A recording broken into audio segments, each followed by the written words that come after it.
In the tapestry of life, where every thread holds a story, America in Black and White emerges as a haven for the voices echoing through the heart of our communities. In this podcast, we wade through the rivers of our collective experiences, celebrating the vibrant hues of change brought forth by the whispers of hope and the roars of action. It's more than just a conversation. It's a journey into the heart of our society, illuminated by the light of those daring to dream and do. Join us, and let your voice be the melody that guides us toward a dawn where every color finds its place in the masterpiece of our shared destiny. Together, let's paint a future brimming with the positives that dwell in our minds and the actions that shape our world. Good evening, ladies and gentlemen, and welcome to another episode of America in Black and White. Tonight on America in Black and White, we welcome a man whose life is a testament to purpose, creativity, and the power of community. Raised by a lineage of strong Black women, his mother and grandmother, Darian Moore grew up watching what it looks like to build something from the ground up. These women didn't just run daycares. They built community, shaped futures, and created safe spaces where children felt seen, loved, and protected. Their legacy became the blueprint for Darian's life. For more than 15 years, Darian has poured into young people as an art educator, youth mentor, and community leader. His work is rooted in intention, clarity, and the belief that every young person deserves the chance to grow into who they're becoming. Today, Darian is expanding his impact through new creative ventures, from his upcoming podcast, Rocking on Purpose, to his home experience company, Refined Theory, which blends wellness, clarity, and intentional living. He is a storyteller, he is a builder, he is a mentor, and he is a man walking boldly in his purpose. Tonight, we get to hear his story, the story behind the work, the heart behind the mission, and the purpose behind the man. Ladies and gentlemen, let's welcome Darian to the show.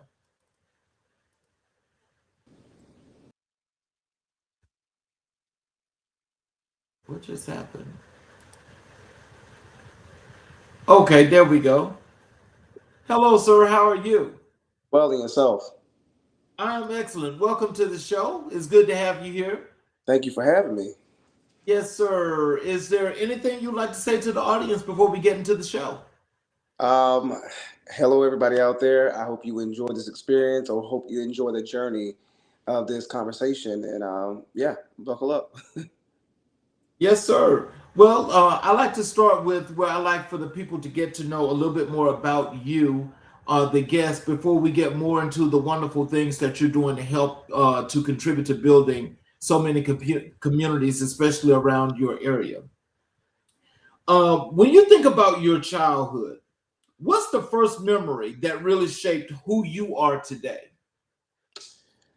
For me, I would say watching my grandmother at her daycare, and this was years ago, many, many years ago as a young kid, and watching just the whole process of her running it, with touching base with the staff, and just making sure everything was functioning the way it was supposed to, and even downright having a personal relationship with the children, including myself, because I attended the daycare for my adolescence and everything. So actually seeing her in the motion of things, and not even just that, but on top of being the owner, but being able to jump into any position, like when someone called out. For example, I remember in her stories too, of the lunch cook calling out, and so they had to figure out who was going to do the lunch for the kids that day.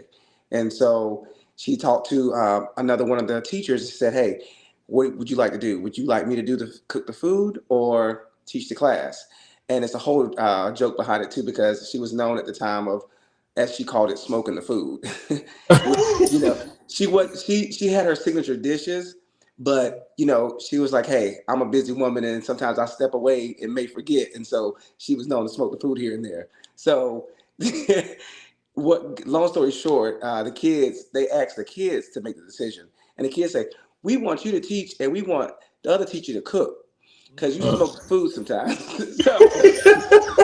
So which was hilarious, and I laugh about it today, and I know she'd be smiling right now because that was one of the things that we always had an inside joke because the kids said they would rather her teach, and but that goes to show how she's able to jump in any position, whether it be being the cook that day, whether it being being a teacher that day, whether it being whomever, like the driver. So, and even my mom, for example, my mom worked under my grandmother for many years before she took upon her own daycare, and she would do many things, directing two of them, and as well as driving the van, picking up kids, dropping them off, having that personal connection with parents and with the kids, and just overseeing it. And I'm just, blessed and fortunate to be able to see that growing up and what it really meant to be a model like leader and also developer and business owner.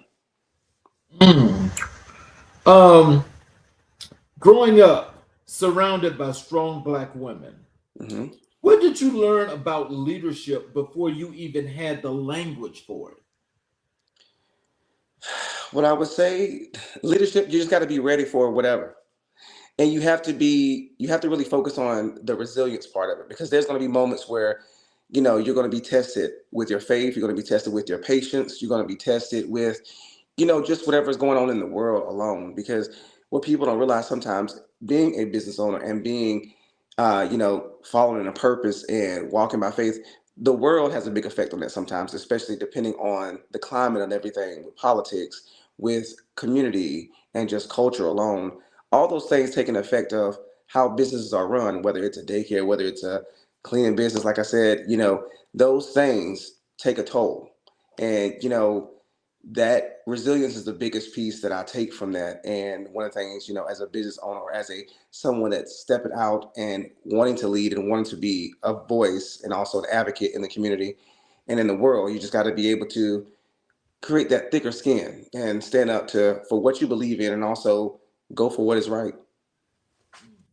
Well, before we let me go to these next questions, there's two comments here in the chat. This first one, I put it on the screen. Okay. It's from Catsy I 6373. She says hi, or he says hi. Hey, what's going on? And this one is from Noble Warrior 46. Hi, I just got back from school today. Okay. Is that one of your students? It very well would be, because I've shared this the post the link. So who knows? I don't know. Like, I don't know. I'm not sure who all was logging on, but hey, who's ever out there getting on. So I haven't really, taken note to see who's actually on there. But hey, everybody, what's going on? Um, so when you think about leadership, as we were talking about, and as you discussed in that last question, can Hmm. you tell us what is it about learning and watching, from your grandmother and your mother, and thinking about leadership? How did that cross over into your leadership style today? And what is your leadership style? For me, like I said, going back to my grandmother, my mother, watching them be able to jump in any role, and also walking through and working from any vantage point. Because as a business owner and a leader, you want to know how all parts work. If you're pushing and functioning a ship, you want to know all the nooks and crannies. You want to know all how the engine works, how rowing the boat, all the things, the different areas getting in between the cracks. So when there's something going on and when there's not something going on, when things are not functioning and moving. So you got to be able to step into any area in any situation. And for me, watching that in front of me, that was one of the biggest parts for me as a leader, and my style of just jumping in, because I believe a leader should not only lead but also be able to step in and be a team player as well. And that's the best way that you show the camaraderie, and you also show, hey, we're in this together, not you're behind me. No, we are in this together, like literally. Because I know it's corny and cliche, but they say there's no I in team. That's true. So, you really gotta just think about those elements. And if you're not willing to do everything else that person next to you is willing to do, how could you consider yourself a team? And watching people work their way on up. And in a lot of jobs that I've had in my past and present, I didn't start at the top. I didn't start as an art administrator. I didn't start as a former administrator. I didn't start as a teacher. I worked my way on up. And being that my career path was a little unorthodox and it was a little, you know, not as some people, they would have, I'll go to school for 30 years and I focus on this career and I stay in that lane for those amount of years. That wasn't me. So I've had a lot of different experiences in different fields, but also it went back to my leadership because what I did in a lot of my jobs, I ended up being in management. So, my boss saw what they saw in me and wanted to say, hey, I think you'd be great for this. And next thing you know, I was leading and coaching others and preparing them for the next level. But going from my perspective and how I saw things should be going and, just getting on the ground because you got to be on the ground to really see even for a leader, if you're leading a country, you got to know what the people are going through. You have to talk to the people and walk with them and be able to relate to them. And if you can't get to those levels, how could you support the people? How could you lead the people? And that, that goes back to the style of leadership and that, that I focus on because at the end of the day, you have to be able to speak to it. You can't speak to something that you know nothing about. You know what? Ooh, I know a lot of folk that's in leadership right now that do just that. Yeah. So, how did watching your mother and grandmother run their daycares influence the way you show up for your community right now? Just being there in the stories, because what I really enjoy about working in the community is having that connection with my youth and young people and also the families, because my job and a lot of times we as professionals we see our colleagues and our whether you teach or whatever it is, you see that atmosphere more than you see your own family members. So in essence they become your family members, and you get used to that whole functionality of just, hey, what's going on, how you doing, and breaking that fourth wall and really just seeing who who you surround yourself by and what community you're working and thriving in. And it's so important for me to really be hands on with not only learning my students but also learning their families and what they come from, and like different ways that I can support them, because as a leader and a community person with youth and young adult, a lot of times, kids from depending on the background, they come to us for different advice, different questions, and they want to, hey, what do you think about this? Or hey, well, I feel this way. And sometimes they come to us about things they don't necessarily feel as comfortable going to their parents for. And you have to be able to be open and meet them where they are, but also getting the parents involved with that as well. And reminding the parents that and other individuals out there that it takes a community to raise a child, but it also takes a community to sustain an adult. And so none of us should be able to or should be worried about doing it alone, because you don't want to do this alone. Living is not a thing to be done alone. It's a thing to be done with the community and with the support team. And I'm thankful and grateful for my community and that I've had from growing up all the way up until now, because it's definitely sustained me. Well, Noble Warrior just put another comment here, and he says, I dream about being a YouTuber one day. Okay. Um, so, what did home feel like for you growing up? What did it feel like? Before I answer that question, for the comment being about being a YouTuber one day, what I'll say to the young person, and I usually say this to my students: if you have a dream, you should have started yesterday. And I'm gonna say this again: if you have a dream, you should have started yesterday. Because I look at it this way: if I had grown up with all the advancements and the technologies like Instagram, Facebook, Snapchat, all those things as a child or as a young person, boy, it would have been a different story right now.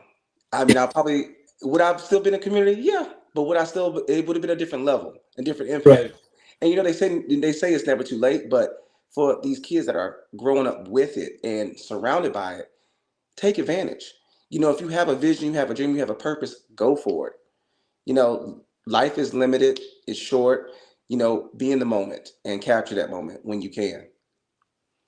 That is the one thing I gotta say, as in speaking to you before the show, and as I see now as we're developing, the wonderful things that you're doing in the community. It seems like you're such a hands-on person and so approachable that this is what helps to establish the relationship you have with your kids. Is that true? Yes. And with me and my students and things, every time I interact with them, it's funny because I'm either that, kind of father figure for those who don't have or didn't grow up with a father, and then also an uncle figure for those who had a father. And my approach, is funny because I'm very goofy in my personal life. And so I'm silly and we joke around with my family and my friends. But then when I'm teaching or in the studio or I'm directing, that's a whole different person. It's like, hey, let's go. We got business to do. Let's get it in and get it done. Now, here and there, I may joke with my kids, but they often joke with me and laugh, say, oh, Mr. Darian, wait, are you good today? I'm good. Let's go.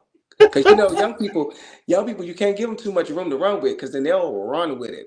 And especially when you're fighting devices and technology and different things like that, you got to keep them on because if you don't, their mind wanders, even if they don't have the device in front of them. They could be, I've seen it where kids are, you can tell by, and working in dance and performance, you can tell their head when they start to run and think about other things like, I'm like, hey, bring it back. Let's get back to task. Because, you let them run too long and trip out. Next thing you know, it's organized chaos. So, yeah. So let's go back to that question. Yes. All right. What did home feel like for you growing up? Home. Home was very different for me because me being the middle of three, and me also being the very arts kid because my brother was very much into sports and he was like a little older, not a lot, but he had his own friends and doing his own thing. And my sister, she was 5 years younger than I, and so she had her own thing going on. So I was usually kind of like, if I didn't have my own friends, I was pretty much a lot to myself. But, my parents and my family always supported me in my adventures when I was growing up, whether it was a show, whether it was an activity, or, they would always support. If they couldn't be at a meeting, they would definitely be in the audience every time. They would send me to the studio when I was singing. But, as far as growing up, like I really developed a lot of my friends and community too, as well, outside in like the school area and just being in rehearsals with friends and being all the different groups that I used to do. And even with church, very involved with church growing up. So, my family was big. My family's always been big on, keeping God first and really, and my mom she preaches on train up a child the way she go and they will never, stray. And so she's always kept that part very essential. And she, being a pastor, she doesn't let me slip, but she holds me accountable. And we have that relationship that we have grown into that's very strong today, where we can talk about just about anything. And she reminds me of my core values. And you know, growing up as a kid in the artistic world and really finding yourself, it's a it's an interesting journey. But I definitely would say, as a kid, being very involved in music and dance, it really, in essence, saved my life. Not to be, too deep, but to be very direct, it did because it gave me a safe place to create and a safe place to, have an outlet. And that's the thing that why I think the center part, and it goes back to the heart of me of working with youth and young adult in the arts because what it did for me, and that's something that I'll probably be with me till the day I die, and saying that hey, whether I was able to create when I would get, frustrated at home with things with maybe a family member or a sibling, I would close myself in a room in the bonus room and just put on music and I would dance. Or if I was home by myself, a lot of times, and I was going through something, I would just walk around the house and I would sing and make up songs.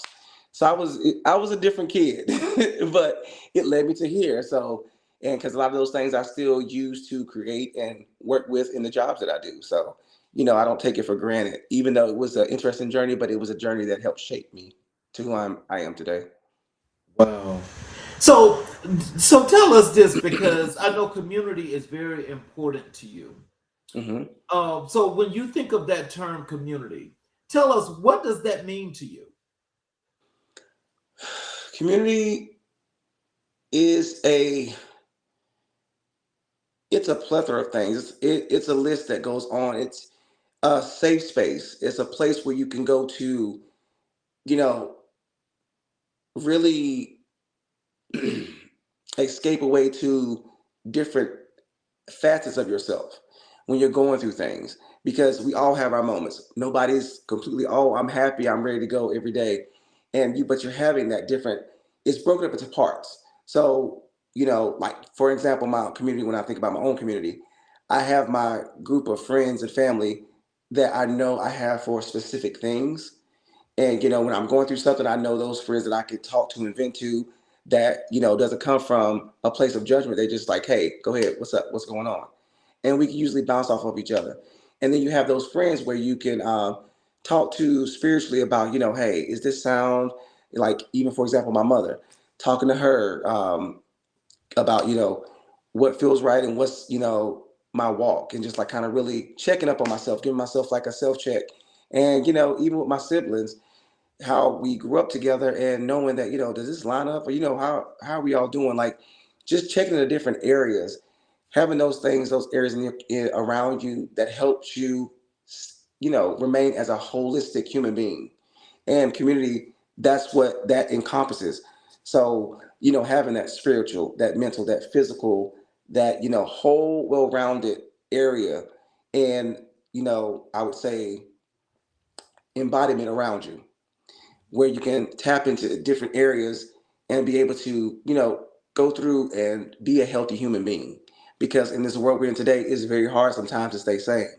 Because when you turn on the TV, you turn on the TV, and let alone the news, for example, and it can be very depressing.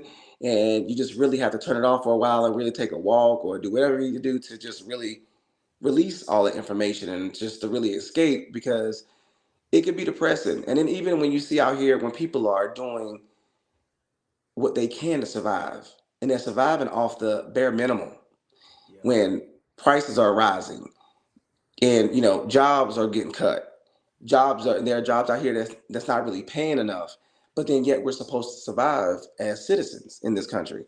And so you know it makes me think about when I, reflect on my own self, my community, and that's really what I've been blessed with, to have a strong community behind me as an adult.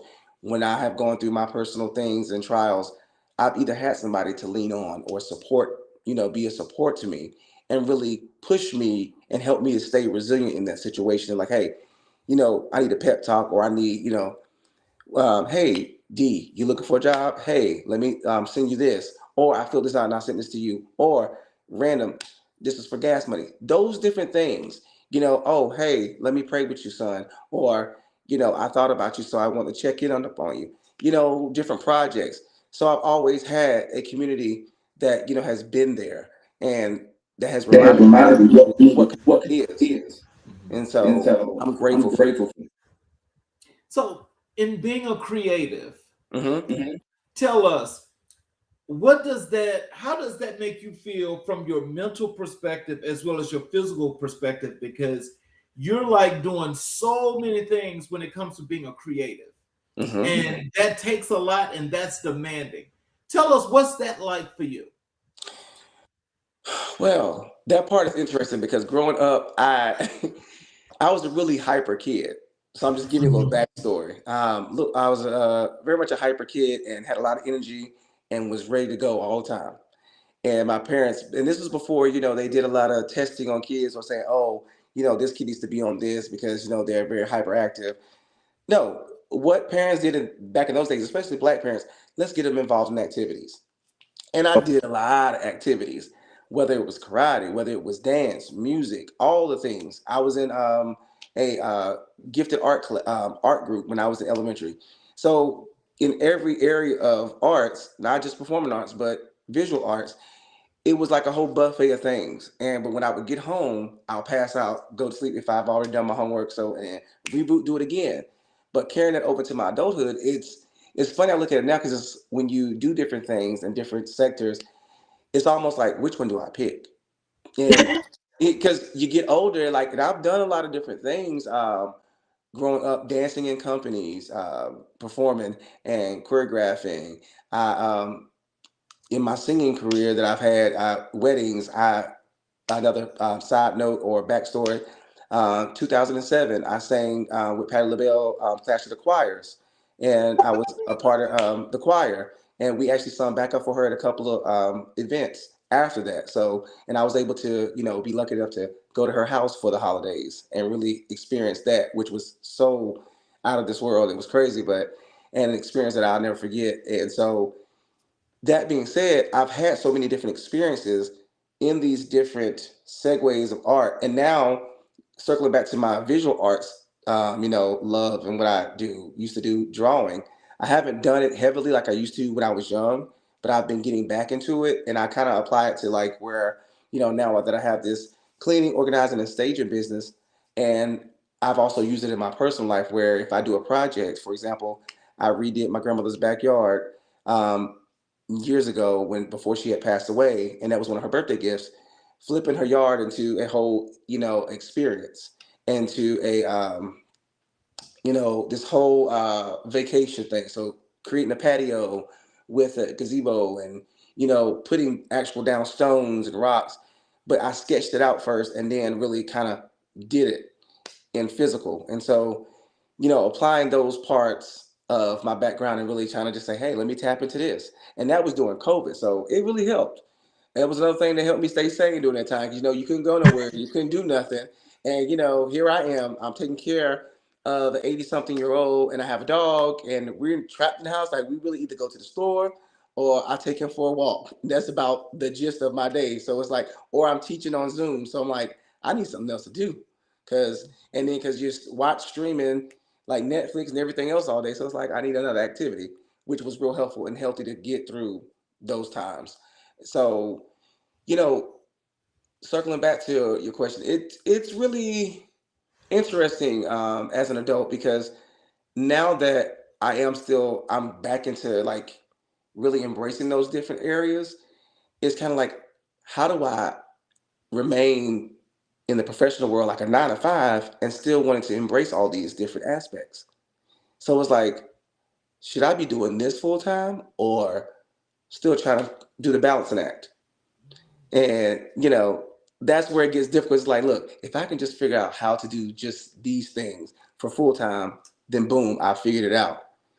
But again, when you have bills and you have to meet those things that don't stop. And then, for in the art world, if you are not at a certain level or a certain connect at some point, it's the pay is may or may not be what we also think of it. Because in the artistic world, for dance, on a totem pole, performers, backup dancers, do they make a lot? I mean, it depends on who you're dancing behind. It depends on how many shows you're getting. And even artists, depends on your reputation and how you built that up, and your rapport as far as in with the dealers and the museums, all those different areas in the arts. Even as a singer, if you haven't done these things, you know the reward, it's more so in yourself and what you've accomplished versus the monetized piece that could be really big or not. So you have to really put in time and work in each area to actually see that. But when you are a person as myself, when I have a love and a drive for all those different areas, it's like at the age of 42, let's see, what am I going to do? How do I channel it to, become a place in a space where I can do all of them and kind of just function and make that my career now in this day and age? Or, like I said before, still balance it out, have that full 9 to 5 or whatever it is, and then my part time, do this over here, do that. And so, it's the balancing act at the end of the day, and picking and choosing your battles. So, when did you first realize that your upbringing was preparing you for something bigger? Oh boy. Well, it's funny because when I was growing up, not only was I always surrounded and put in placed in situations where, hey, Darren, we need you to do this. When I graduated from my grandmother's daycare, I remember we, what song was it? Was it "We Are the World"? It was a song that they asked me to lead as a kid, and I was only 5, and singing in that for the graduation ceremony. And that was a big thing. Well, it didn't seem as a big thing to me, but it's a big thing for them because my family always say, "Oh, he can sing. Let him sing. Put him out in the forefront." But I'm like, okay, I'm just doing what I like to do. I didn't see it as it was that big of a deal. But then when they Right. mentioned like, "Oh yeah, you remember Darian did this, Darian did," I'm like, "Oh okay, yeah." So I guess, and then that segue into performing in church. Growing up, I did a lot of the we had either anniversaries or different things like that. I either danced or sang in church, which hey, I'm serving God, I'm doing that. Where it was, it didn't seem as it was a big thing spiritually, but in the forefront, it's like, okay, this is what I do. And today, it all those things and different things leading up to that, even going like with the Clash the Choirs with Patty, or let's say doing the different dance companies, all those things, it when I think about where I'm at today, as far as working with community and young people and in the arts, it makes sense because it was giving me experience to what to guide them with and how to prepare them for whatever road they may choose. Because I've worked in corporate as well, so I've dabbled and dabbled in a lot of different areas career wise. And I think that definitely donates to who I am in my career today as far as working with community and young people. Because, no matter what lane you pick or choose, you always want to choose something that has a purpose. And I tell my students today, all the time, I said, wherever you go, make sure there's purpose because that will keep you a place that you are purposeful and that you can be used in what that you do or that you do or you're gifted to do or you're blessed with. That is where you're supposed to be. As long as you have purpose in that place, that is where you're supposed to be. As soon as your purpose is not appreciated, or as soon as you no longer have a purpose there at whatever you're at, it's time to move on. And so that's circling back around to that I guess me and my different journeys and careers that I've had, and also embracing the different artistic backgrounds kind of really shaped me to be the type of community leader or art administrator that I am today. Well, I'm not sure what this language is, but it's a hand waving from this individual. I don't want to say your name wrong, but I don't know what that language is. But anyway, it's a hand waving is what it is. Okay. Hello. So as we're speaking about community and your artwork, Hmm. and and just when I think of the arts, and I think about, I know that that's definitely community work Hmm. because it helps you to connect to other people, and you're just able to do so many things, especially if you're performing, like you said, you do dance Yeah. and things of that nature. So as we transition over to your work in arts education and creative work, Hmm. can you tell us what first pulled you into the world of dance and the arts? Growing up, because at first it was just my outlet. And it was something like I would say growing up, I was one of those kids that, I love to move and I had a lot of energy and I would watch a lot of different things. I was watch Michael Jackson. I would watch Prince. I would watch all those performers on TV like, ooh, I'm going to do this. And I would be in the living room or in front of the TV trying to figure out how to do those moves. And I love music. And I grew up on listening to all different types of music, R&B, jazz, rock, hip hop, all the things. And, old school, new school, that was me. And so um, those things are, it really segued me into, being the in that situation, that capacity, and it shaped me into this person. So, it really it went from a passion to just, hey, why don't I do this professionally? And because at first, not gonna lie, when I was a kid, I also loved Legos too. And I even love Legos to this day as an adult. I'm not afraid. Okay. I'm not afraid to admit it. And my friends laugh about. I even have a couple of gadgets upstairs, but it's one of those things that embracing that engineering part of my mind. And when I was a young kid, I used to be so fascinated and loving with Legos that I said I want to be an architect one day. And I used to tell my family, my parents, I said I'm gonna, and I used to tell my grandmother this. I said, I'm gonna build your house, grandma. I'm gonna design your house for you. And she said, okay. And I would draw, and I would, sketch out these different things when Legos, have the Legos that, they come with instructions and come with actual designs that you build. And then you have the freelancing where you just create your own thing. And I would be in there playing Legos for hours. Like when I had Legos and things like that, my parents didn't have to worry about it. But if I wasn't doing that, they'd be like, where is he? It's quiet. And so, you know, getting to that, but as I got older and having that dream of being an architect, and I was like, how many years do I have to be in school? How much math do I have? You know what? Never mind. Never mind. I said, you know what? Let me tip back over to the things that I actually also enjoy doing. Not just that part, but singing, the dancing. I remember specifically in middle school. I wonder what she is today, Miss Zimick. I think that's her name. I was in the sixth grade and I took dance because it was elective. I said, I'm going to take dance, even though I, would dance around the house and do those things when I was a kid. But that was one of my first time taking dance in the school.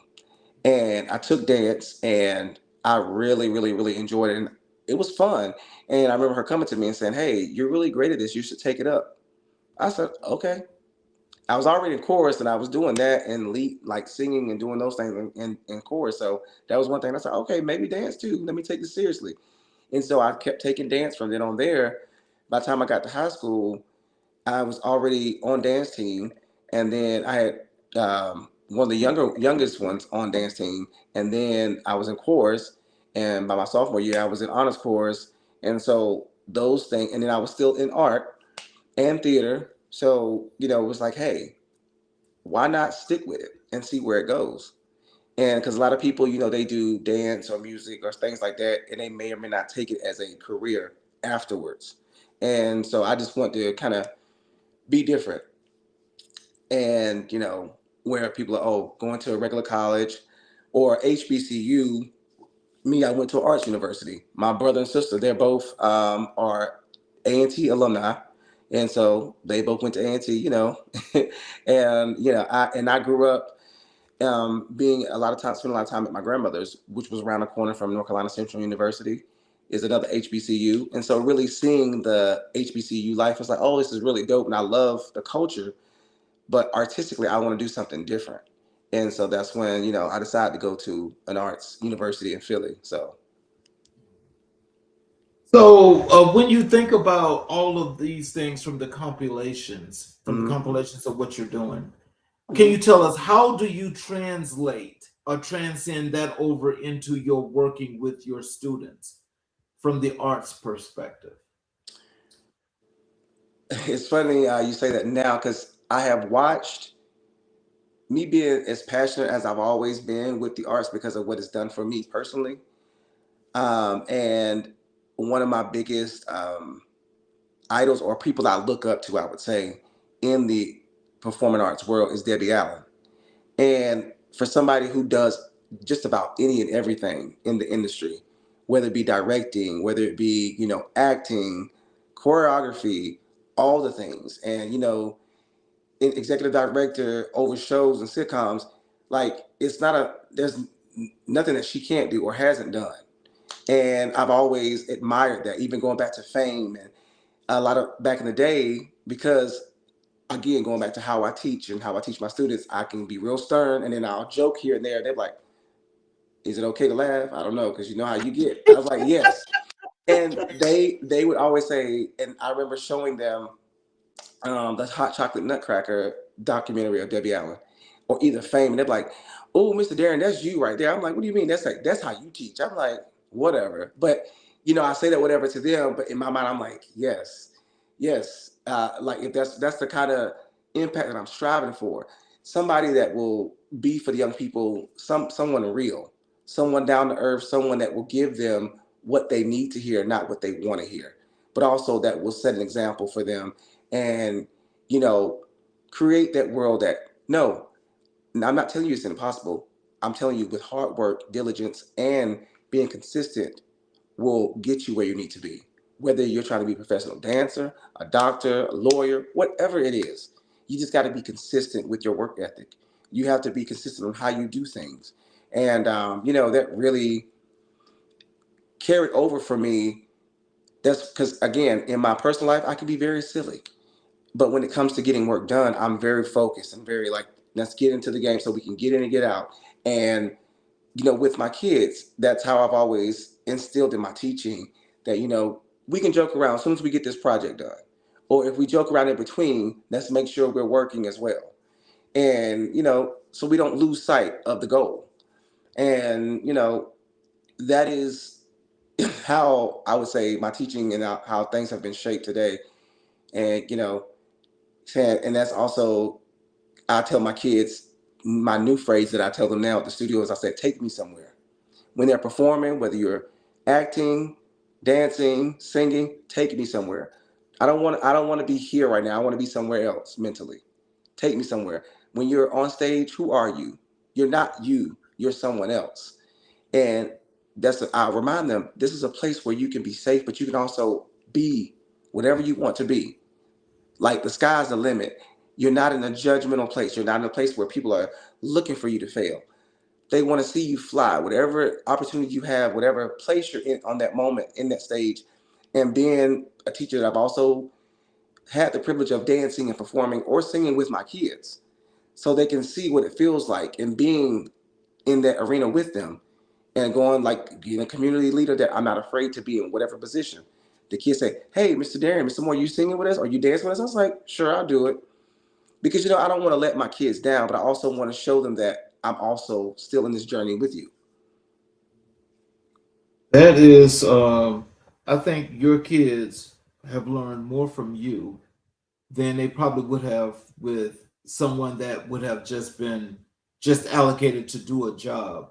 Right. Because I think the connection Mm-hmm. and that passion that you're talking about, it just shines through, Mm-hmm. for how you like to get, that work done.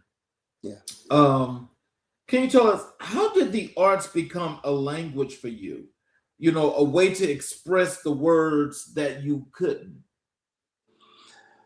Um, Being that, for example, dance is a universal language. It doesn't require anyone to speak. It doesn't require you to even make eye contact with another individual. But it's one of those things where you can express yourself. You don't have to worry about what somebody's saying or doing, but you're just fully, authentically expressing yourself. And it being a way and an outlet where I could move or choreograph something or just move in the studio and forget about where I was, forget about my stresses, even singing. Certain place when I sing certain things or go to certain, like one of my favorite singers to this day, and everybody knows me personally, like, oh boy, yeah, we know.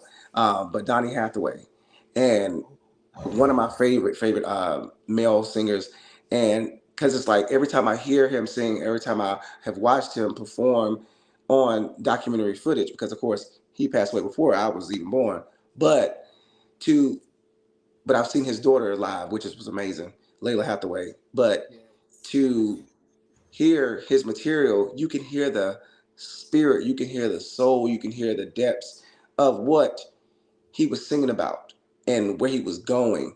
And, having that freedom to really create and really to just express yourself without worried about what somebody was thinking or saying. And that's what I loved about, just the arts in general and it being a way of communicating without having to really say anything and being universal that, hey, a singer can sing a whole other language, but their emotion, their piece behind their music will give you an insight to what they're singing about. A dance, I've watched all different types of dance from all over the world, and it's beautiful to see the different interpretations of love, of anger, of madness from different, backgrounds because you can see some of the similarities and collective expressions from these different dances, but it's unified. So it goes to show, like, having that freedom, that creativity to be able to express yourself without feeling judged or feeling, you know, looked at in a way that people may not understand. So, what do you love most about teaching through movement and creativity? Hmm. I think I say. what I love most is experimenting and really coming up with new things and just really being able to. Because when I go in the studio and I'm working with my students or other dancers, or we're doing a music thing, it's I call it the lab. We're going in to experiment. If I don't already have something, sketched out in my mind of what we're doing, or we've sat down and talked it through, it's really just experimenting and seeing where the moment takes us and having that space to really do that. And I think it also reminds me again of being a big kid in essence. My childhood, I can still tap into being connected to my adolescence without being judged, without seeing like, oh, this isn't serious. No, this is very serious in the work that I'm creating, but it connects me to my younger self because my younger self is what installed this into it was installed in the first place. And I think having that, not abandoning your younger self and your fantasies or your wishes, creating and your creativity side, because we get so when you get old and older and people like, oh, we don't have time for this, or we have these things to take care of, we don't have time to sit. Says who? Why? I said, look, hey, I'm in here doing this. And like when I have at Walltown Children's Theaters, where I do my art administration work and brand work, and where we have a summer camps, and that's when I really enjoy having that element where I can be a big kid because we create things from scratch in those camps. I sit and I brainstorm with these kids and I allow them to go into a place that they don't normally go into. And nowadays it's hard to do that with kids because you battle with technology. When you have everything right there at your reach to create for yourself, how do you battle with that? Like as a human being, it's like, so how do I with technology and get these kids to pull them in? Because technology, I've seen it happen over the years with young people. In a way, it's taken away kids' level to create as much as they used to because they don't have to imagine. It's already there. They speak it and it's there, or they type it, it's there. But how do we, as young kids, I'm sure as yourself and myself, when I didn't grow up with all these technologies, my imagination would be so like, ooh, or you were a kid, you would create a tent or this, or you'd be outside and treehouse, like you experienced and you really went outside the box. You created games. But now Yes. these kids, it's like we lazy. We don't have to create anything. It's right there. Well, I think that's due to that's a societal thing because Mm-hmm. what you're saying about that is so true because kids today don't critically think. No. And when it comes to school, they're not allowed to critically think because they have to focus on working on those computers Yeah. and studying to pass a test and not learn. And So that's what. Yeah. Not to cut you off, but that's what circles back around to go along to your question. That's what really inspires me the most of all things when it comes to being a creative and teaching young people is that teaching them how to think, not what to think. And because I don't want to tell you this is this. No, it's black. No, no, no, it's white. No, it's black. No, I want you to think, how to look at things, how to look at the world, how to look at this piece. You got to come from different aspects. What the way you may view it may be different from the way they view it. Does it make it right or wrong? No, it's just a view. It's when you go into the art museum and you see two people walk up to a painting. Will you have the same interpretation for both people? No.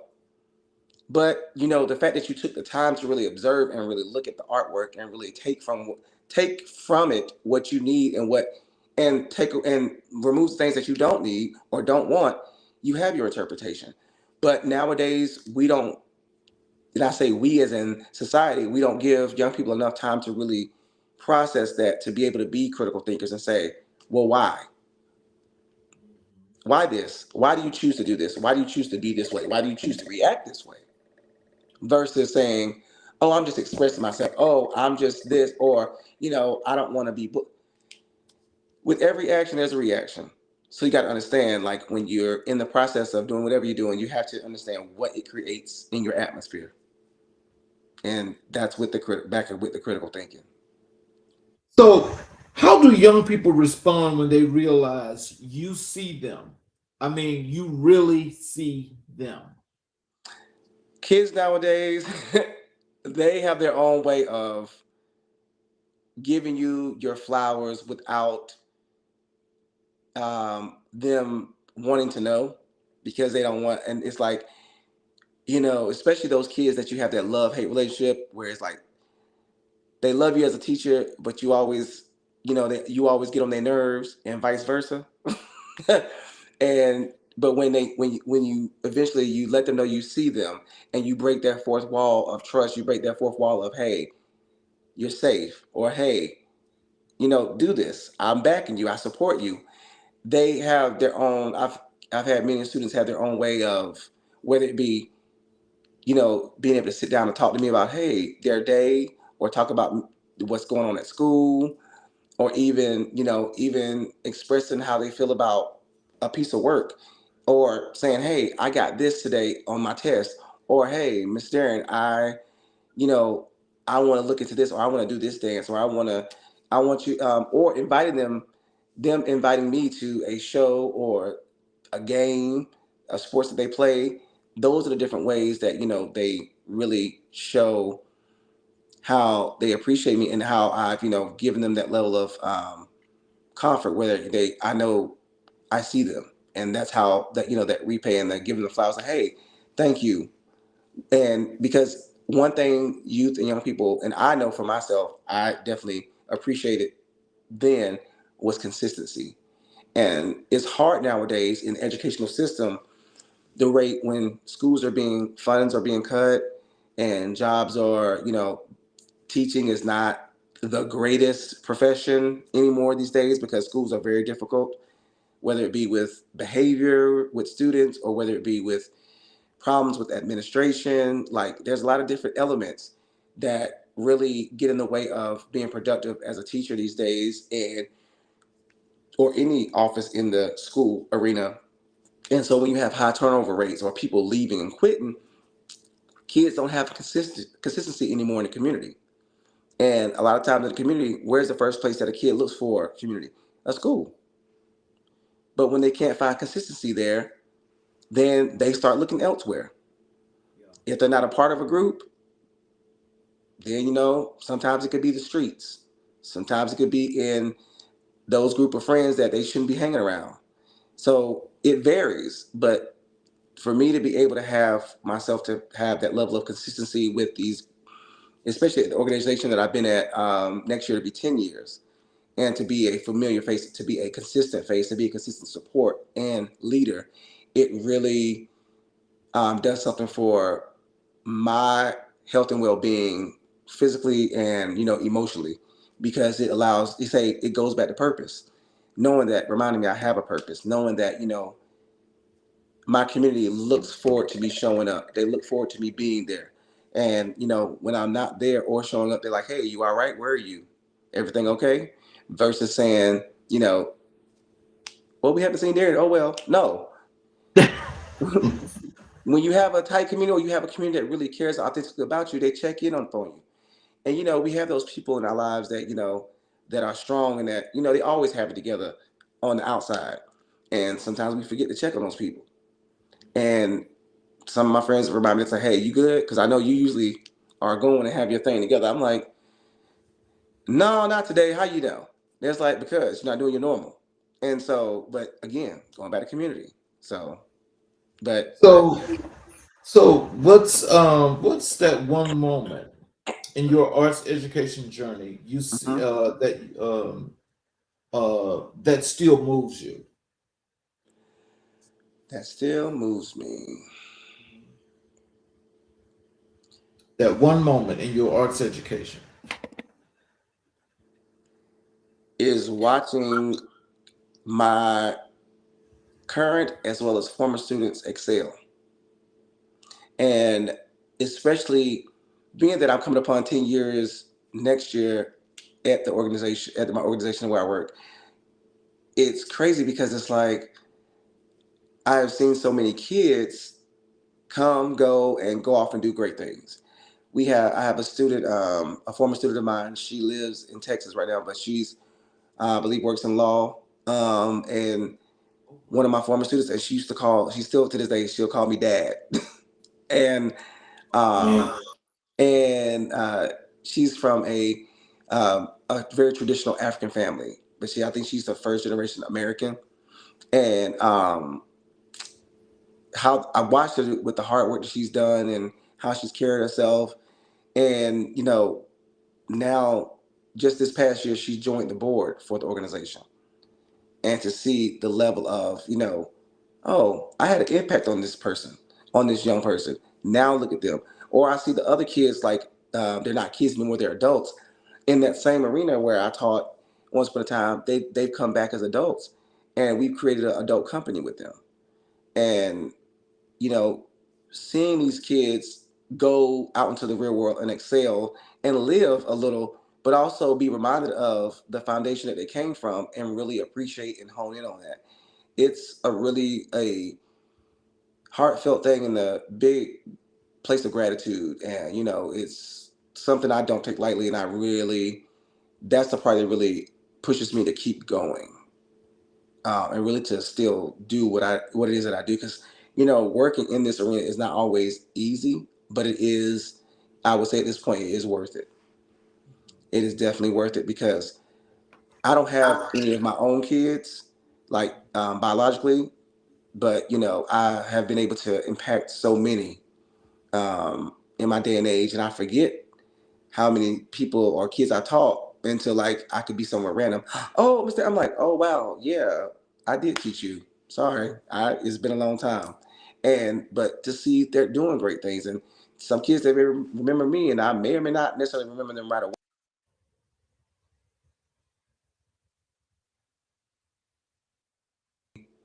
That being purposeful, it really hits different. So yeah, that's one of my biggest takeaways from being in that sector.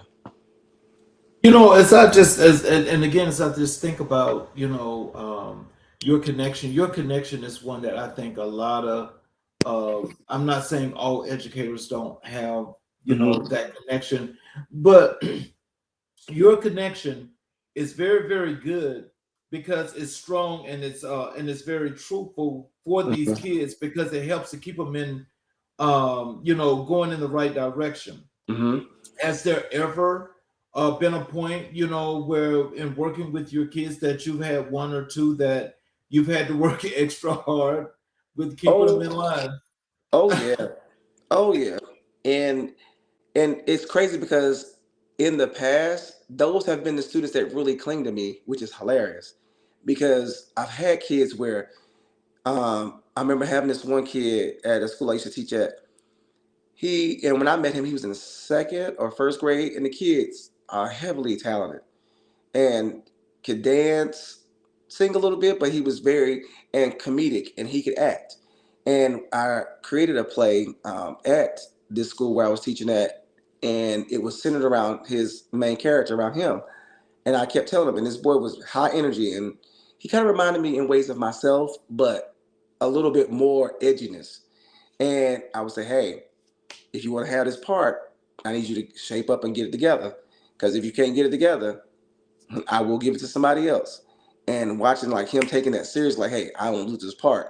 But at the same time, the going back and forth, and I have to get on him, is he doing his work? Or is he not, is he behaving in class? Because that's one thing I've always, take accountability with my students. Always take accountability for what you do and don't do. Because what you choose to do or not do is only going to donate to your future, not mine, but yours. And so you don't want to, I say this to my students too, I haven't said it in a while, which could be a good thing. I would say, you know, you want to make decisions that won't cause you to hate your younger self or hate your, so when you look in the mirror and you look in your reflection, like, why? Why did you do this? You want to be able to look in the mirror and say, thank you to your older self. Thank you to your, and you're saying it to your younger self. Because you know how a lot of times they have those videos or those um, post where people say, if you could tell your younger self, what would you tell them? Like, if, what kind of conversation would that be? And I tell my kids, like, and students, you want to be someone or grow up to become someone that your younger self won't hate or regret or having like be against, because you got to really be consistent. No, we're not perfect. Human beings have never been designed to be perfect. But living and experiencing and learning along with that critical thinking, because critical thinking is connected to conscience. Yes. You have to be able to, litigate, okay, why did I do this? Was that right? Was that wrong? What was the cause and effect? Why did this person do this? Oh, because I did that. How do you navigate mentally for that? And those parts are important. And so, in dealings with the kids that I have had to deal with, some of them that may be A1 kids, some of them, behavior wise, not so much. But it's learning the different kids and how to come at them in different ways, because it's just like a parent.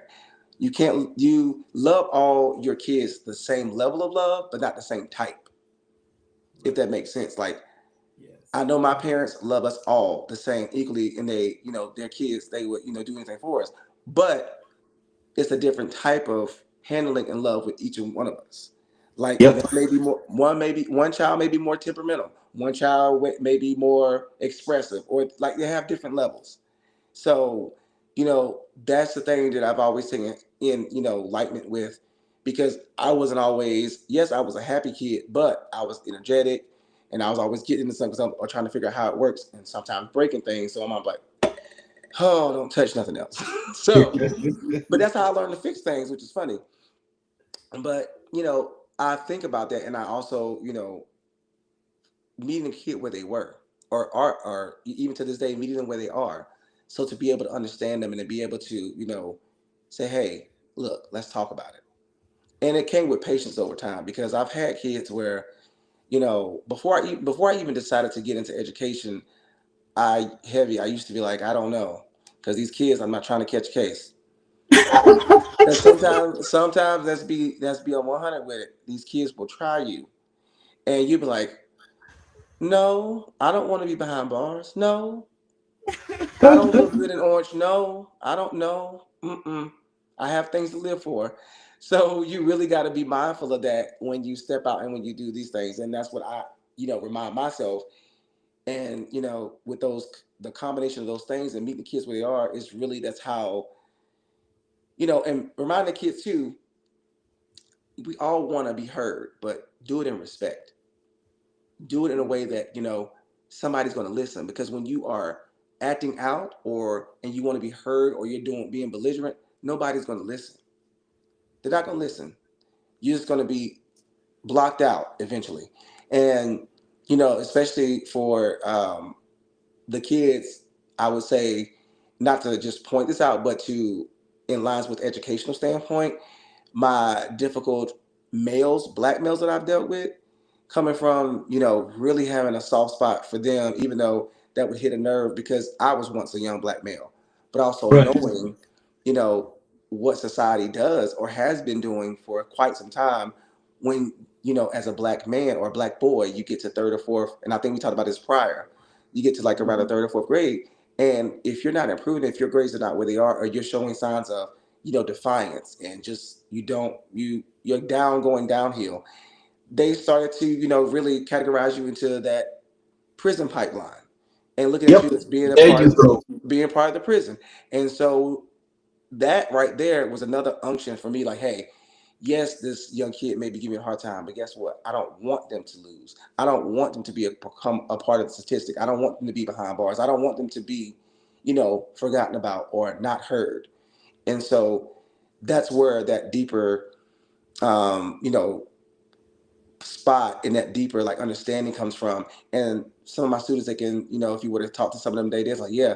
And Mr. Morgan play, like, I was really hard on some of them, because I really want them to understand that I'm here with you, but you have to listen and understand, and getting back to critical thinking and why and the what, and behind what's behind that. And a lot of times when you have difficult kids, regardless of their background as far as race, there's a story there. And Yeah. they just want, and that's what connects to creativity. We all have a story as human beings, and sometimes our story may be the very thing that's causing us not to live. And Ooh. when you're able to release that story, or release that weight that you're carrying of your story, then you're able to live. And so if you're still functioning in that story, that narrative that either doesn't belong to you or that narrative that you were never meant to carry in the first place, how do you live? So, in a spiritual sense, you're being shackled by something that doesn't belong to you or no longer, fits the narrative, even as a Right. kid. Because, young people go through things, and I've worked with kids from different areas that have dealt with abuse in different arenas, that have dealt with neglect, like all different things, but they just want to be heard and felt, and also, you know, felt that they have a voice and they wanted to, they have somewhere to belong. And, being that reminded me of like, hey, again, of my purpose, but also having that level of compassion where I'm here, I hear you. Now, I may not have all the answers, but I'm here to listen. Right. I'm here to walk with you. If you need me to talk, fine. But that's all coming with respect.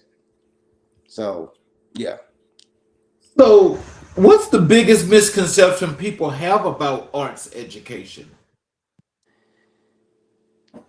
Well, being that when it comes to funding, arts education is not always the top of the totem pole Nope.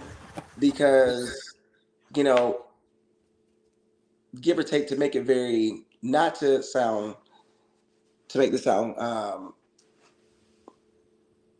I'll say it not to sound dumb or to sound like just like basic, but arts administration education is not always taken seriously because like, oh, not everybody's an artist, or all that eclectic stuff, and that's, we're worried about bigger issues, with hunger and this and those issues. Why are we worried about arts? But the thing is, having that creative outlet and connecting to the arts is what keeps creatives and keeps young people that grow to be adults, that keeps them evolving, that keeps them imaginative. Whether you're creating as an architect, whether you're, as a lawyer trying to, how do you look at a case? As a doctor, how do you go into the operating room? Because at the end of the day, and I say this to my students, you're preparing yourself for your final debut when you're on stage or when you're rehearsing. You're in the studio, you're rehearsing your choreography, whatever big reveal that you're going to be on stage. So, like, just think about actors when they're playing a doctor, when they're not actually a doctor, but they're learning the nuances, they're learning all the different things of what it is to be that character and that individual, and that's prepping them for a movie. And we as viewers, it's something that is believable because hey, you've really studied that part, you really studied that individual, and it portrays. And so, but it's connected to what? Arts. And it goes back to, our process and what we do in the arts world and as creatives, it's something that's, you know, it's not always taken serious, but it's a serious process. And so, the funding behind it has always been the part of how do we fight for it and find new ways to fight for funding. And, how do we present it to where it's taken serious and it's not, oh, we just doing this to, trying to figure out some way to take money or do the things that we do. But our administration and having the structure behind it, people don't get that it's a whole process. And it's often, and that's where it's misunderstood, where, connecting that creativity to the adolescent, to the child that connects to the adult, that continuously has that outlet, that continuously has a way of expression, is what keeps that holistic individual. And, whether it be, in visual arts, whether it be performing arts, whether it be in just creating work, because art is all around us, whether it's a home being built, whether it's music being composed in the stores that you're in, whether it's clothing being designed, whether it's how to run a country, that's a work of art. Let's let's talk a little bit about your entrepreneurship and purpose. What inspired you to start rocking on purpose? Well, and the full title was D Rockin' on Purpose, but it spirals from my nickname. So D Rock is a nickname I gained when I was a kid. But Rockin' on Purpose is because, I think I was sitting, a lot of my students and friends and some colleagues was like, hey, Darian, you really should start some type of, podcast or show or YouTube or something. I'm like, really? Because I mean, I talk to them a lot and we talk and joke, but I'm like, sometimes do they ever take me seriously? I don't know, but I guess they do. But there's like, I would watch. I was like, really? Because I know sometimes I could. we can talk and I could get like chat on and talk, but I'm like, after a while, I just want to sit and be quiet because when I'm in my job sector or in the forefront, I'm expected to be, hey, let's go on in entertainment. But when I'm home, you know, behind closed doors, I'm just chilling and watching TV and very much quiet. So then it's like, oh, so put myself out there again. Okay, okay, but then thinking about what topics or also what's important to me. And I thought about my own journey and was like, hey, being a creative and a professional at the same point in the same place in my life. And I think that's an interesting topic because, in this day and age when, it's hard to balance life as an adult, let alone careers. And so it's like and I know so many people that I work with and I'm friends with that are creatives and professionals. And so my thing is, what does that look like for others? Because I know what it looks like for me, but what does it look like for others out here in the world? And what is their journey and how do they, balance those things out? Like for me, saying, how do I do this full time, but I have to do that part time? Or how do I do those things? But even for those who have the full time creative job, and what does that look like for them balancing out any other things that are going on in life? And then also uh, just seeing, talking to people as well as showing people how I function in purpose because of the things that I do at Walltown Children's Theater of teaching and administration and coordinating and events. We do a lot of things there. We've been doing it for 25 years, and I hope that we can do it 25 and beyond. And just kind of giving a background or a behind the scenes of what goes on there to see, for me and for the world to see, hey, this is a creative living a professional life. This is what we do. Or seeing like the studio creating pieces and because I see a lot of you get online and you stream and you catch yourself going to that black hole and you just looking at videos. It's like that's interesting. I could have did that video, or I could do this like this. Instead of saying I could do this, how about just do it? And there's so many like comical and theatric moments that are caught off tape in my life with individuals. Like, because life itself is a theater. So I see moments, I'm like, boy, if that was caught on tape, that was hilarious, or that was deep. And but maybe it's time to let the people see or peek into what it's like living on purpose or living in purpose. Because and maybe it might inspire somebody to say, hey, I really want to do that. Maybe I should do this instead of trying to get in a rut with going into that hamster wheel of a job that's never ending. But what purpose are you working it? Are you working it just to pay bills? Or are you working it to make a change? Because everybody has a purpose in this world, and we all have different purposes too as well. So it's like, how are you finding your purpose? How are you living in your purpose? And and if you haven't found it, why? Those different topics and situations of really entertaining that why and for what, and what is your future aspirations for reaching that look like. It's just trying to be a place of encouragement as well as entertainment, I guess. So, what conversations do you hope your podcast will spark? Hmm. How do we build a stronger community through arts and expression? How do we create safer spaces for creatives? How do we create communities, not just even in the creative aspect, but how do we get back to community? Because I'm also big on community. How do we get back to bridging the gap between these ages? The old, the young, the middle age. How do we connect all of those generations together? Like talking about what do we do? Experiment with block parties, experiment with, performances, you know, different ways of bridging gaps. Those are some of the topics and things I would love to discuss. And, getting different people from different backgrounds to share like what is your ideal, like you asked me, what's my idea of community, and what will be, you know, the way that you would press to create that world. And because I attend different networking meetings on every Friday and every Wednesday, and it's a group of us. And in the group, sometimes it changes. It could be anywhere from 25 people, and sometimes just 8 people or so, and from different backgrounds, different professions. And it's people that are either looking for work, or people that's looking to network, or people that are looking to, you know, just hang out and really learn about other people. And we talk about how we can grow as a community, whether it be, occupationally, creativity, creatively, or, just as a community in general. And I think it's really dope, and it's interesting how we do that. And it's very much therapeutic in essence, because you never know who you can meet. You can gain a new friend and say, hey, let's go do this. Next thing you know, you're creating something, or you're just creating moments, because, like I said, life is short. You just never know, and take advantage of those moments.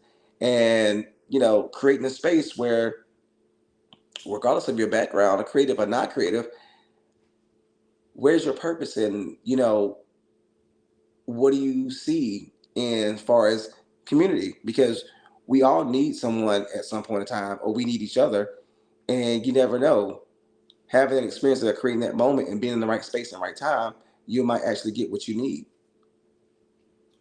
How did refined theory come to life? Mhm. Well, that is a funny, funny, funny, funny story, because so it's the thing about me, I'm a little OCD. And growing up in my house, my parents' household, there was chores every day. Yep. And so, there was not a day that we did not clean one room, or either all, like majority of the rooms. Our rooms had to be at a certain standard, um, until we learned how to wash clothes, putting them away when they were dropped off to your rooms, like different things like that. And then when I got older, I would help my friends clean up their place, or I would, like, I'd be hanging out, and all of a sudden we're talking, I'm just cleaning up. They're like, Darian, what are you doing? I'm like, I don't know, just cleaning. Um, when I've house sitted for a couple of friends of mine, and like I'm there, and all of a sudden I just start cleaning up. They come home from the trip, like, did you just really rearrange this and clean this up? You were hilarious. I'm like, hey, and for me, cleaning has always been a therapeutic thing, because it helps with, like, Right. sorting my thoughts, which is funny. And to the point where, when I moved into my house about 2 years ago, and they're like, oh, we already know it's going to be, don't touch nothing, don't do nothing, because Darren's going to be like, clean it up or do this or put it away. And I thought about, and also with my background, of once upon a time in one of my lives, when I lived in DC, I worked for a staging company. And so, a staging and decorating company, we did homes and real estate and commercial properties for, and even some projects were landscaping. Um, so I did that for a small period. But I thought to myself, I said, how could I create another thing outside of my side passion? I guess cleaning and organizing, it will be a passion of mine, because whether I lived in an apartment, home, I used to always redo my space. And especially when I lived up north, and you know how apartments can be either one size or very small. And Yep. as a creative, I'm like, look, I need to change it up. It looks the same. Like, I gotta move some stuff around. And my friends would always laugh, and they'd be like, we were here 3 months ago. It was not like this. Every time we come over here, something's changed. And I'm like, hey, it's a space that I live in. And it does something for me, like with creativity, with a outlet, and with also how my mind works. And I'm not apologizing for it. It's just the way I'm, set up. But long story How you're short, wired. yeah, How it you're is. wired. And so I was sitting back one day, and it was like, oh, Darian, you should decorate, or you should do this, or you should do that. And I was like, you know what? How do I encompass all those things? Because we all know, when it comes to decorating and staging, and that's usually connected to real estate most times. But when the real estate industry is not booming and going, that business, the interior and staging is going to be kind of quiet. But how do I bring more longevity to this aspect and to where it's an all seasonal type of company? And so that's when I pulled into the idea of staging and organizing. So, or sorry, and cleaning. Because, hey, people are always looking to get places and spaces clean. And people are always looking to revamp or reorganize, maybe it be a closet or office or so forth. That's something that could happen anytime throughout the year. Um, Whether the market is up or down. Then you have staging. Staging is not just for, model homes or real estate. You could be staging your space. Like the space that I live in, the space I'm in right now, it was totally different from when I first moved in here. Because I said, hey, I want to change things up.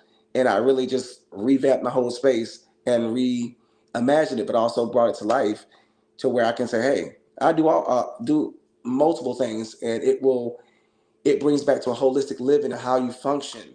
Because I'm a firm believer for myself that when your place is clean, organized, and neat, your mental runs better. You can sort things out better, so you know where this is and you know how to navigate that.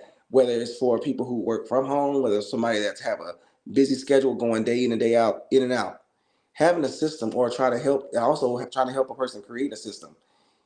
People that are not home much, how do you how does your space get dirty? Well, if you're not home much, there's things like dust that collects. There's things like laundry builds up. All those different components play into being in the bust and going up the busyness of the day or the week, and it starts to add up. And so being a source in business where hey, cleaning, organizing, staging, decorate, all those encompassed into one company, and really embracing all the little kink like nifty ways I like to think and process stuff. So that's kind of how we I evolved into refined theory. Okay. So, we talked about, we discussed that we do Black History 365. Mm-hmm. And when I asked you who were the most influential persons in your life and career, you Mm-hmm. said your mother, your grandmother, Maya Angelou, and Debbie Allen were those people. Mm-hmm. Let's talk about your mother. Why Mm-hmm. is she one of the most influential people in your life? Because she's in again, I don't want to make it sound like, oh, it's a Hallmark card or poster board, but she has been a true she has been a true symbol of resilience and strength. She not only was a former business owner, she's retired now, but running day she worked for my grandmother before she started her own. She Although my father raised three kids while being a business owner, um, you know then becoming a pastor, but also encouraging and ministering to people, and even her personal adversities that she fought through as an individual, you know and watching her still bounce back and really be loving and kind and also being authentic. That's one of the biggest things that I love and I appreciate so much about my mom is her being always true and authentic to herself and to the people that she loves and really delivering that. And that's one of the biggest impacts that, and why I always say, it holds a very special place for me. So, what did her leadership teach you about Black womanhood and strength? Never judge a book by its cover. Number one. Number two, never underestimate yourself, first and foremost. And watch what you speak over your life because those things that you speak may very well become. So watch your words. That's that's some of the biggest ones. I'm trying to think the the last one is, and I've culminated this from my mom, even though she doesn't say it, but when I think of her, one of my biggest thing is I can show you better than I can tell you. Um, your grandmother. Your grandmother Mm-hmm. built community from the ground up. Mm-hmm. How does her legacy live through you? Well, being that my grandmother, which is also was also the pillar of our family, and miss her every day. Watching her do all that she did, developing before she even, and this was before my life. She developed many different things. She started the daycare at the church that I was baptized at, that I grew up at, back at Russell Memorial CME Church in Durham, North Carolina.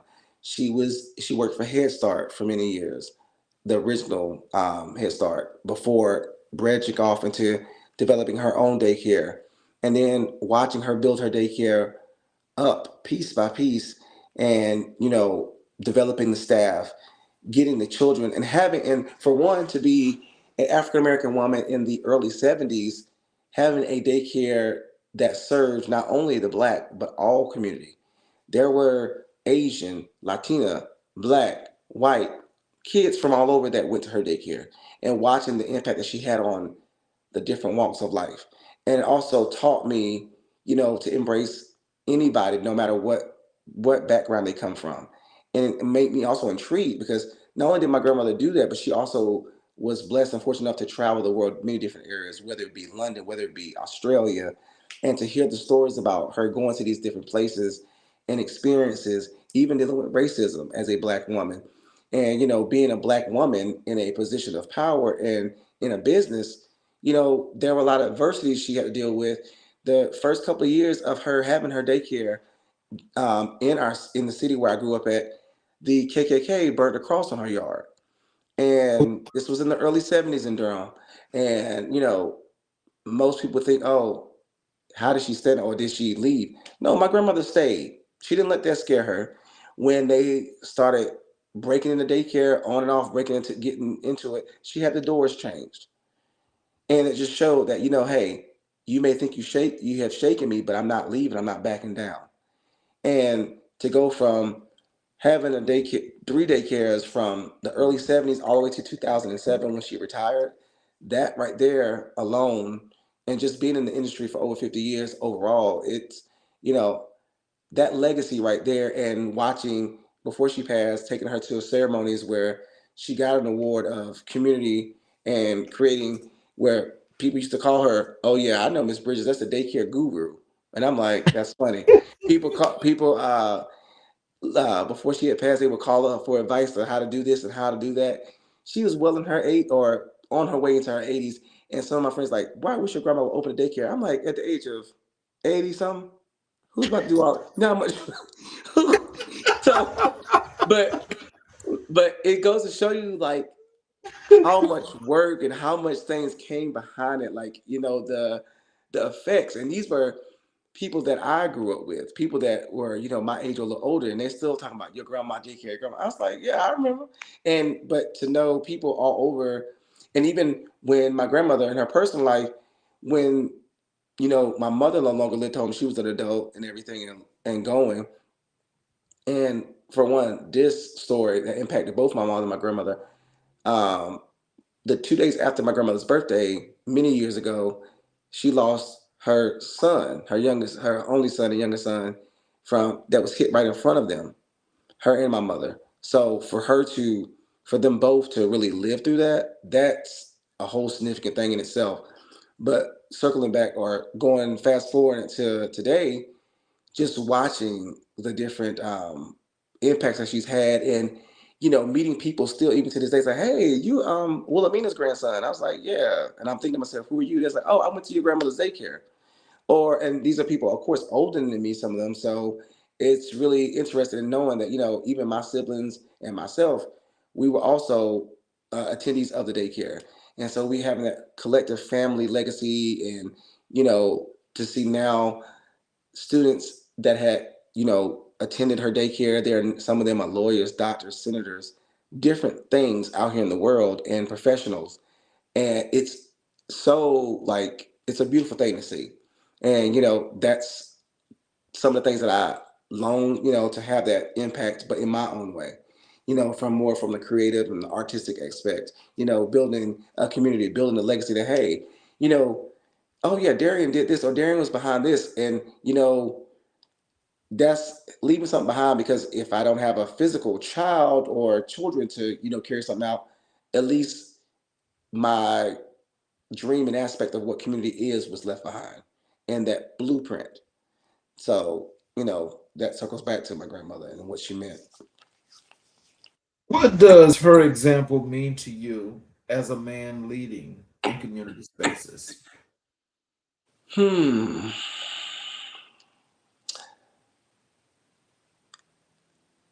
Huh. As a man leading, well, it being that she a black woman, but now me being a black man, but also leading with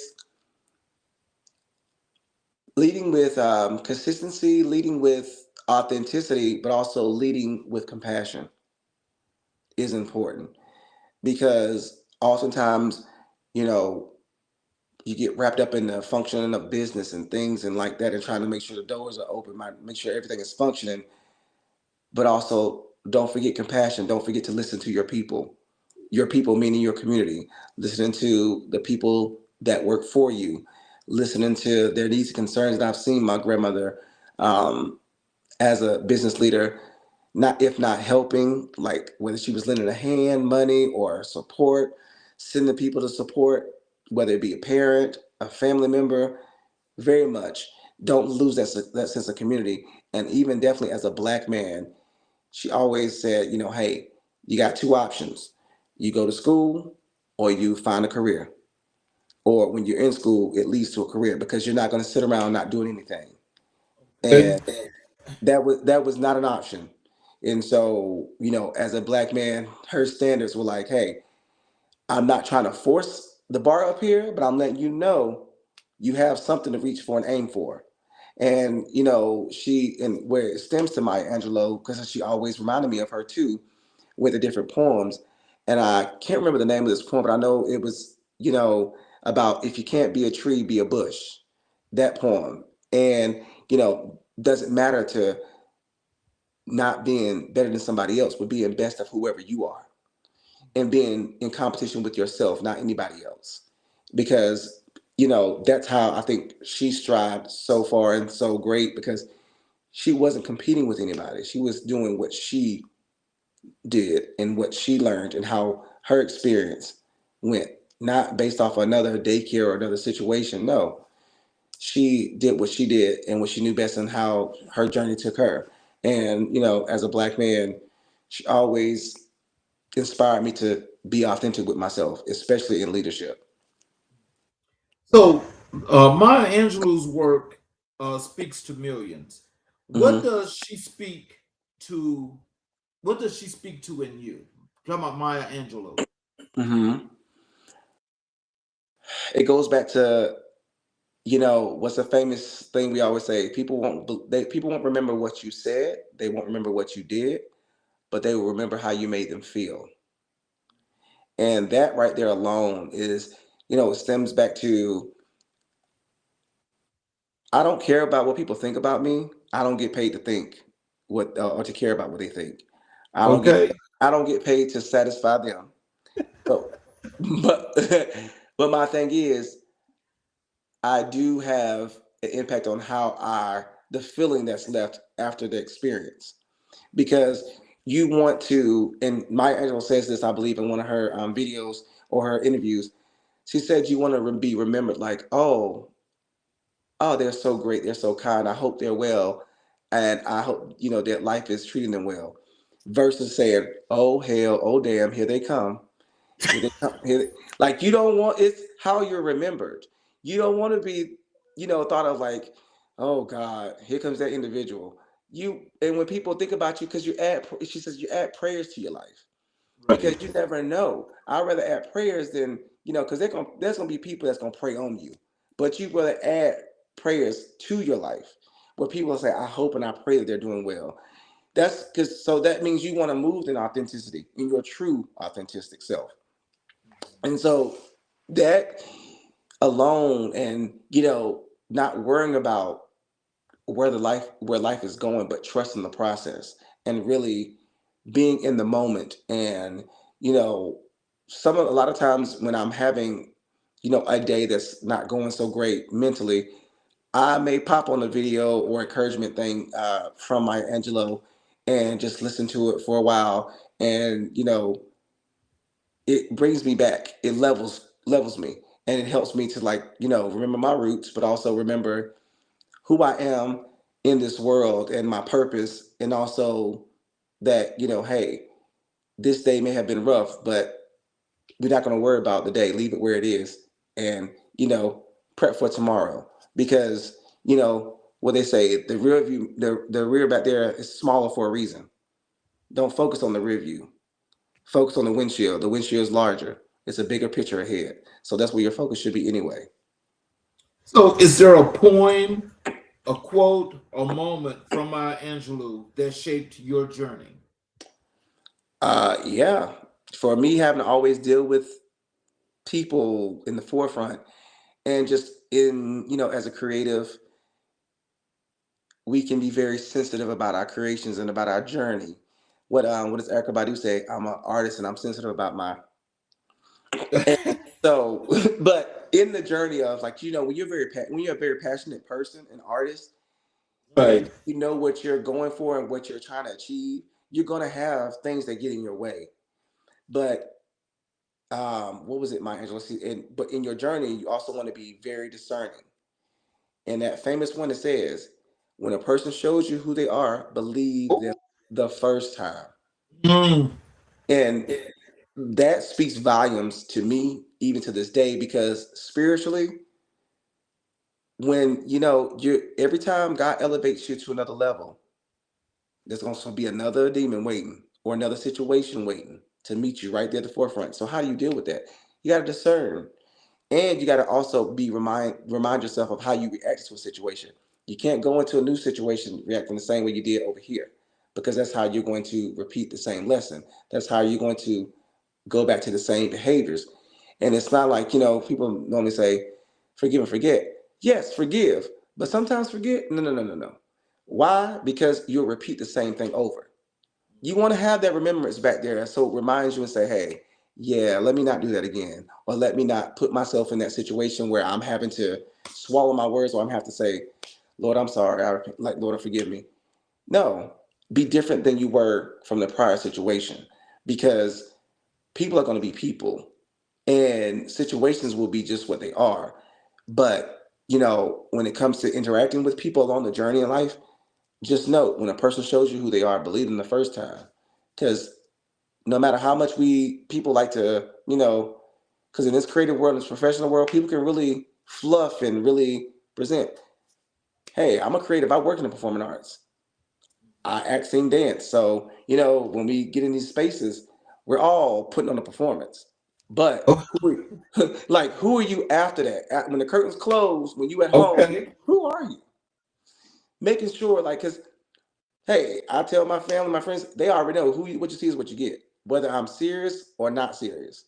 And if I'm to myself or I want to be social, but it's not a whole like, oh, I'm being phony. No, if I'm gonna show you me, here we go. Hello, presentation. But you just got to be very mindful of how you navigate in this world, because people can really either be for you or definitely much against you. So, Debbie Allen is a Hmm. force in the arts. Hmm. How has her work influenced your path? Connecting back to me being an artist or a creative, that I have done so many things and explored so many, I guess, areas within the performing arts, whether it be dance, singing, acting, and also visual arts. I relate to her because I've seen all the different things that in hats that she's worn in her career. Whether it's been she's established her school, which is thriving and is beautiful, or whether she's choreographing for in her past when she's choreographed for the Oscars, the Emmys, or the Grammys, or she's directed Grey's Anatomy. All, like, her list goes on, and there's nothing that this woman cannot do. And I love how graceful and humble she carries herself, because it reminds us that, hey, we're here. We're here, we're present. And she's just taking things in and just soaking up and doing and creating and unapologetically. And, you know, that's the type of evolutional career I want to develop into where, hey, I'm creating, I'm doing this. Oh, I want to hop over here. I want to do this. Or I want to, hey, I might want to do a movie. Oh, I might want to direct this, a couple episodes on a series. Never limit her. She doesn't limit herself. And, that inspires me. Even like going back to the style, how she teaches. I so relate to how she teaches. Because for me, when I grew up in dance and music, I grew up old school. There's like either do it or don't get on the stage. Either do it or don't come in the rehearsal. Like Okay. you had to be tough, thicker skin, because these kids nowadays, they're a little bit more sensitive and fragile than we were. Oh, way And fragile. and it's hard because it's like y'all don't understand where I come from. Like I need you to really get it because you get it to them, you lecture them, and then the next thing you know, they're about to burst out in tears. No, I'm not trying to tear you down. I want you to understand that there's a process and levels to this. And you have to build, like, it's more of a building period. So you have to really kind of reform that foundation to restructure it back to a stronger place for, these young people. Because, you know, kids nowadays, even like growing up, they don't get it until you yell at them or go off on one good time. They're like, see, do I want to have to get here? And as for me, as being a black man in the educational sector, you don't want to come off as that angry black man or he's about to go off, he's crazy. No, because they will be quick to profile us as black men in any leadership or educational position and like, okay, we need to, and it's not a good look. But at the same time, to be a black man in these situations, you have to be a black man to understand. And, you know, I've been in arenas and I've been in situations where it's been misunderstood or conveyed as something else when it's not the case. And, you really have to be mindful of that. So in defense of your character, because when you're in arenas as such in the creative arts or arts administration or in the forefront, your reputation is everything. And you really have to be protective of that. And going back to Debbie Allen, she has done it so elegantly. Like she you don't hear negative. And if anything that people say, oh, she's tough. I'm like, but she means business. And other than that, she's a true vision of black excellence in the industry that will go into a room, shift a room, and also change things, the order, how things run. Debbie Allen she has a brand. She has set a brand of her own. And that's my something I look up to doing and to create and to build for myself one day. So, in closing, can you tell us what are some words of wisdom and encouragement that you have for our audience? Tell them how they can connect with you via social media, your website, or any of those good things you like for them to know. Yeah, I for my audience out there, I pretty much going back to earlier, if you have something that you want to do or start, whether it be creative, whether it be business, whether it be just a project and all, do it. You should have started yesterday. I use that same logic for myself because time is of the essence. Life is short. We don't know when we'll leave this earth, so make the most and the best of it. And also, don't forget to spend time with family, friends. Don't forget community. Community is key in any situation that you're in because, again, I say this, and this is what I live by. It takes a village to raise a child, but also it takes a village to sustain an adult. And I've had a village behind me all of my life, and I'm grateful for it. And be, don't get too full of yourself or get to a point where that savage mentality, as y'all like to keep it, or say, "Oh, I got this." No, it's okay to not have it sometimes, but to have somebody to lean on or community to lean on to help push you and push you back up to where you can have that support. And think about that when you're moving and navigating this world, and just find your purpose whatever that purpose may be. You never know. It doesn't have to be something creatively. It could be something. in the medical field, could be something in the, industrial field. It varies. Purposes are different. Your purpose, somebody's purpose could be just merely connecting with an individual, becoming an asset, or becoming a safe space in somebody's life. That could have been somebody's purpose, let alone because we have different purposes.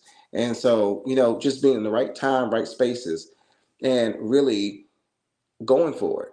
Because life, and I'll say this, break it down this way: life is pretty much a long hallway with different doorways going left and right. And that room all the way at the end is a meeting for your life. There's a meeting that's waiting on you to arrive in the room. There are people talking about things that they want to do with you, people talking about your different dreams, your different aspects, things that you want to carry throughout your life that God has placed on you and through you. But you just got to get to that meeting. So walking down that long hallway, you're going to have doorways from your left to your right that may be lessons, blessings, or distractions. So when you're walking through those different doorways, you might get caught up, but don't stay there too long, because there's a meeting at the end of the hall that's waiting on you to arrive. And to wrap that up, again, you can check me out on my social media. Instagram is D Rock Living on Purpose, or D Rocking on Purpose. And then search me on Facebook, Darian D Rock Moore, and be on the lookout for Refined Theory out in the market. If you're looking for cleaning, organizing, and staging, let me know. We have yes. Is that it? Yep. Oh, okay. Yep. Well, look, I'm gonna I'm gonna say a few things here, and I'm gonna do a closing monologue. Mm-hmm. Do you have a couple of minutes after I close the show? Yeah. So in closing, for everyone that's watched the show tonight, I appreciate your time. For those of you that are watching, especially on our YouTube channels, if you have not subscribed and enabled notifications to those channels, I would appreciate your support. If you could do that for us, please. So in closing, Darian, your story is a reminder that purpose is not something we chase. It's something we grow into. Your life reflects the legacy of the women who raised you, the communities you've served, and the young people whose lives you've touched. Your work is intentional, your leadership is rooted, your purpose is clear. Thank you for sharing your heart, journey, and your vision with us tonight. This has been America in Black and White. I'm your host, Charles King, and we'll see you next episode tomorrow night, same time, 6 p.m. Eastern Standard Time. You guys have a great